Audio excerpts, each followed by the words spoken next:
known it, but now I'm using a vivid picture of it. I'm just picturing it right there and saying that this statement, I can really see this statement here to be really practically what is happening.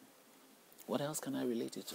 Should I think of the prime minister who comes in 8 years and he's been taken off as the principality and demon? No. Should I think of that party that existed just a few years ago or just came into the scene some time ago? Religion has existed from time immemorial, for a very long time. Culture has been there for a very long time. And these are whatever has ruled our life, whatever truly counts in our growing up, in our development in life for human beings, is what we talk of. It's whatever rule your life. Is not just that president who is there for 20 years or was there for 30 years or was there for 2 years or 3 years. That's not what we tell you. That's not the ruler. That party, that's not what rules. That's not necessarily what rules your life. The things that rule your life is about spiritual things. It's not about physical things. So it is about spiritual things in high places. The religious set group and the cultural set of practice are the only groups of we have that have got spiritual links. They are the spiritual, the spiritual issues that is being talked about here. These are only things that we can relate to. So we have Christian, spiritualists, spiritual believers. We have Muslim. We have all those spirits. The God spirit that is behind these spirits. The living God spirit that is behind them. These are the spirits that rules over us. They rule over us in their own domains. The Christian spirit has got his own, the spirit of Jehovah, which is ruling over, is called Jehovah, which is ruling in his own domain. The Muslim the same way, and that's what happens. That's what is happening. So if I am supposed to think about principalities and demons in dark places that rule over our life, I'm supposed to see that some evil spirit somewhere that rules over our life. But no evil spirit has got authority or power to intervene or come into my territory in any way. At the end of the day, or come into the territory of the other in any way. At the end of the day, we deserve to be able to see that.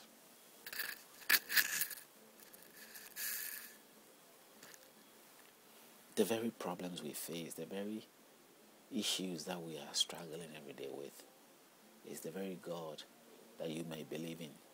The spirits that you are interacting with, the spirits that continually has been there for you. That spirit is the one that rules over your life. That spirit is work. Has issue with you and say that you will not enter into the heavens with whatever flesh you have.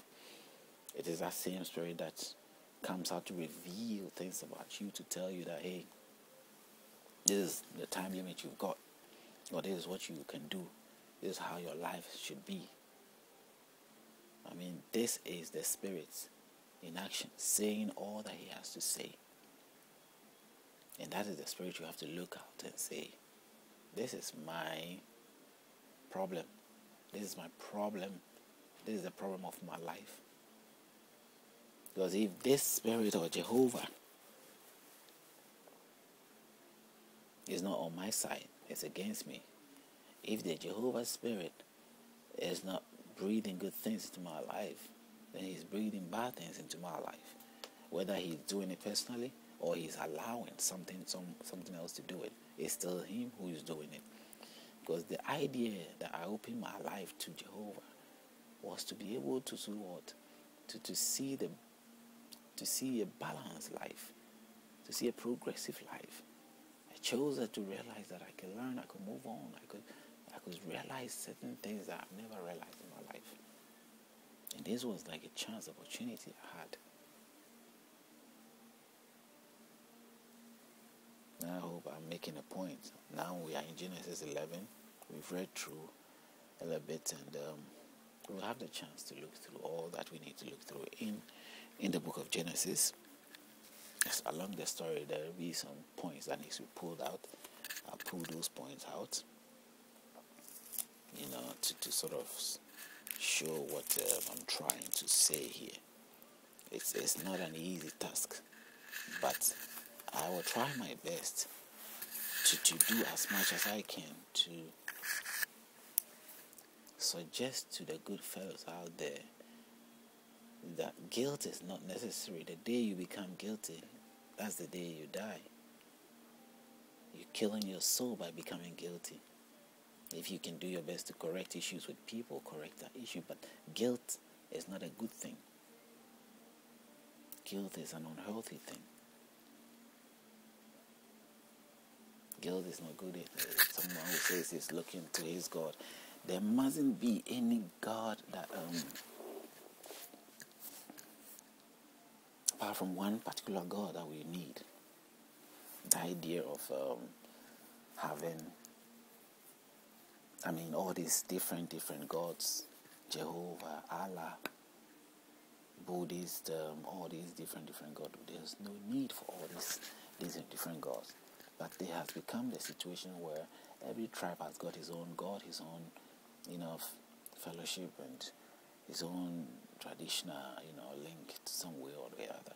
And if any gods it's possible for them to conquer, they could have conquered and take over.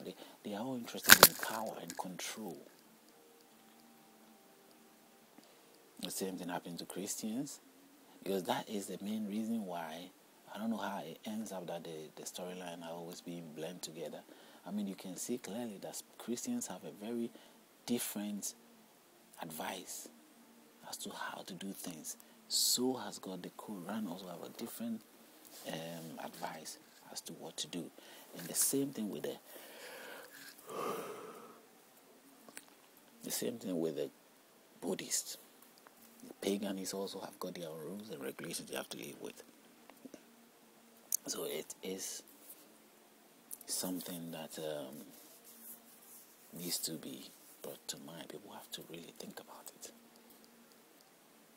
But as I said, the format is first the approach to win your heart. It's a very friendly manner.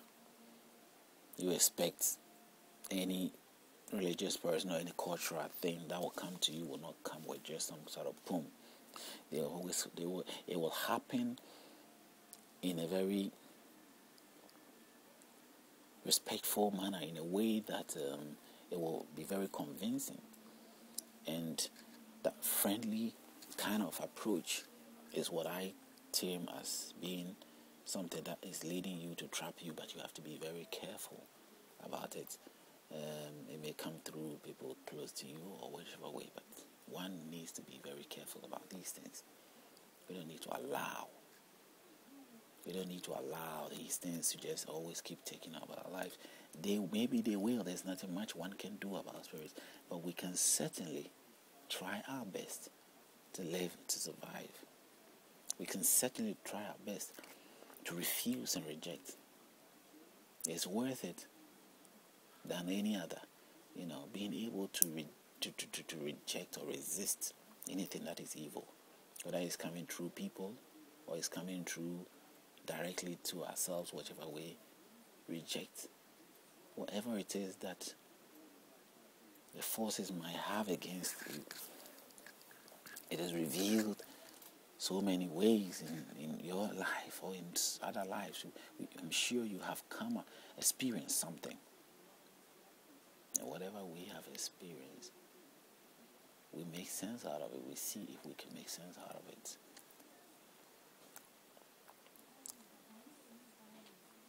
This video is quite a very lengthy thing. It's going to make an impact. I'm very sure of that, but it will take time to get there. And I'm praying that the good God will let it be quick, because I know God works in a very quick way. A true God will work in a quick way. God in His power and ability. God will go beyond, past all these principalities and demons. God will go past all these spirits that stands in the way of realizing what we need to realize, and really open the doors that needs to be open. Really help us to reflect well as we want to. Give us the independence that we want to have, that independent life without any intervention. The health that we need to be very healthy and strong, long life, Have a clean